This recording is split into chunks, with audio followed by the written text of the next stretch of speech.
Hello అండి, అందరికీ welcome back to the one more long video. నేను లాంగ్ వీడియోస్ పోస్ట్ చేసి అయితే మినిమం 1 మంత్ అయితే అయిపోయింది. ఈరోజు అయితే ఇంట్లో అయితే ఎగ్ బిర్యానీ అయితే చేశాను. నార్మల్గా చికెన్ బిర్యానీ ట్రై చేసేదాన్ని, కానీ చికెన్ చాలా రేట్ పెరిగిపోయింది కదా, ఆకాశాన్ని అంటిపోతుంది. అందుకే ఎగ్తోనైతే ఎగ్ బిర్యానీ అయితే చేశాను. ఇంట్లో అయితే డాల్డా ఉంటే డాల్డా అయితే వేసి ఒక 3 స్పూన్స్ ఆయిల్ అయితే వేసుకొని ఫస్ట్ బిర్యానీ స్పైసెస్ అయితే వేసుకున్నాను. బిర్యానీ స్పైసెస్ అన్ని బాగా ఫ్రై అయిన తర్వాత 1 స్పూన్ షాజీరా అయితే వేసుకోవాలి. అది కూడా బాగా ఫ్రై అయిన తర్వాత ఆనియన్స్, గ్రీన్ చిల్లీ అయితే వేసుకోవాలి. ఈ పుదీనా వచ్చేసి మన చెట్లకి కాసినవేలండి. పుదీనా కూడా మనకు బాగా ఫ్రై అయిన తర్వాత టమాటోస్ అయితే వేసుకోవాలి. ఒక టమాటోస్ మనం ఇందులో వేసుకోవాలి. నేను ఈరోజు చేసేది ఎగ్ దమ్ బిర్యానీ. దమ్ ప్రాసెస్కి మళ్ళీ వేరేగా టమాటోస్ అయితే పేస్ట్ చేసుకోవాలి. ఆ ప్రాసెస్ తర్వాత చెప్తాను. నెక్స్ట్ వచ్చేసి అల్లం వెల్లుల్లి పేస్ట్ అయితే వేసుకోవాలి.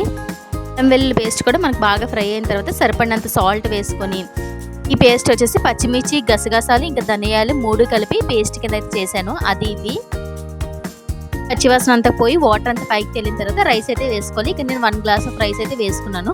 1 గ్లాస్ ఆఫ్ రైస్కి 2 గ్లాసెస్ ఆఫ్ వాటర్ అయితే వేసుకోవాలి. ఎగ్ దమ్ బిర్యానీ అని చెప్పాను కదా, ఎగ్స్ అయితే ముందే ఉడకబెట్టుకోవాలి.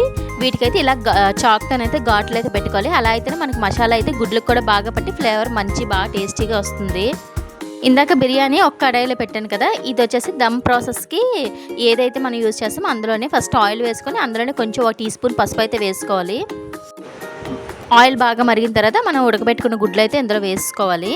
వేసుకొని ఒక 5 మినిట్స్ పాటు బాగా ఫ్రై చేసుకోవాలి. హై ఫ్లేమ్లో పెట్టండి, లేకపోతే మన ఫేస్ మీదకి వచ్చేస్తాయి ఎగ్స్ కూడా బాగా ఫ్రై అయిన తర్వాత తీసేసి, ఇందాక బిర్యానీ ప్రాసెస్లోకి ఒక ఆనియన్ అది వేసాను, టమాటోస్ అది వేసాను కదా, ఇది వచ్చేసి దమ్ ప్రాసెస్కి ఒక ఆనియన్, ఒక టమాటీ 2 కలిపి పేస్ట్ కింద అయితే వేసి మనకి దమ్ ప్రాసెస్కి అయితే వేసుకోవాలి. ఇంకా బ్యాలెన్స్ కొత్తిమీర, పుదీనా అవన్నీ ఉంటాయి కదా, అవన్నీ కూడా ఇందులో వేసుకోవాలి. దమ్ ప్రాసెస్లో కూడా కొంచెం అల్లం వెల్లుల్లి పేస్ట్ వేసుకొని ఈ టైంలోనే కొంచెం ధనియాల పొడి, కొంచెం చికెన్ మసాలా, కొంచెం గరం మసాలా, 1 స్పూన్ బిర్యానీ మసాలా అయితే వేసుకొని బాగా కలుపుకొని, నేనైతే గరం మసాలా అయితే ఇంట్లోనే గ్రైండ్ చేసుకుంటాను. మొత్తం మసాలా ప్యాకెట్స్ ఉంటాయి కదా, అవి 10 రూపీస్ ప్యాకెట్స్ మా సైడ్ అమ్ముతారు. అన్నీ కూడా ఒకసారి తెచ్చుకొని ఫ్రై చేసి అయితే గరం మసాలా ఇంట్లోనే ప్రిపేర్ చేసుకుంటాను. మొత్తం ఈ గ్రేవీ అంతా కూడా బాగా ఫ్రై అయ్యి ఆయిల్ అంతా పైకి తేలిన తర్వాత మనం ఎగ్స్ అయితే వేసుకోవాలి. ఎగ్స్ అన్నీ ఈసారి కూడా బాగా వచ్చాయి, లేకపోతే బిర్యానీ అంతా కూడా స్మెల్ వచ్చేస్తుంది ఎగ్ కానీ స్మాష్ అయిపోతే.